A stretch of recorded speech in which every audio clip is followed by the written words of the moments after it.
ഈ ഓണം ശ്രീവത്സത്തിനൊപ്പം പൊന്നാക്കാം. ശ്രീവത്സം സിൽക്സ് അവതരിപ്പിക്കുന്നു നിങ്ങളുടെ ഓണക്കാലം സുവർണമാക്കാൻ ഓണപ്പൊന്ന് 2025. ഓഗസ്റ്റ് 15 മുതൽ സെപ്റ്റംബർ 9 വരെ ശ്രീവത്സത്തിൽ ഭാഗ്യത്തിന്റെ ദിനങ്ങൾ.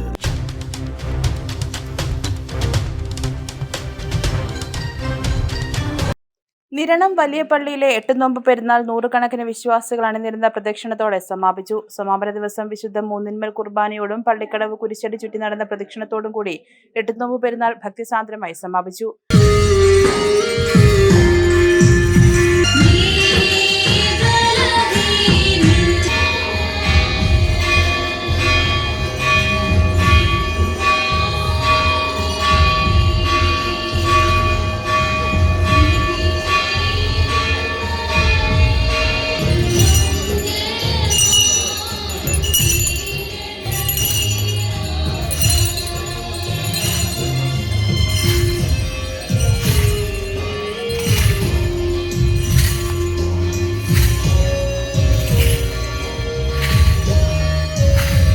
വിശുദ്ധ കുർബാനയ്ക്ക് ശേഷം നടന്ന വാഴ്വ്, നേർച്ചവിളമ്പ് എന്നിവയിൽ നാനാജാതി മതസ്ഥർ സംബന്ധിച്ചു. പെരുന്നാൾ പരിപാടിക്കും പ്രദക്ഷിണത്തിനും വികാരി ഫാദർ ഷിബു തോമസ് ആമ്പലൂർ, സഹവികാരി father Jithin Alex, trustee Mohan George Mattakkal, secretary Thomas Philip Vizhalil, committee അംഗങ്ങളായ P G Koshy, Reji Mathew, Micku Kurian, Mathew Varghese, O S Babu, George Thomas, Jison Varghese, Thomas Chacko, P M John, Varghese John, A G Babu, media committee convener Jiju Vaikathussery എന്നിവർ നേതൃത്വം നൽകി. News bureau, Thiruvalla.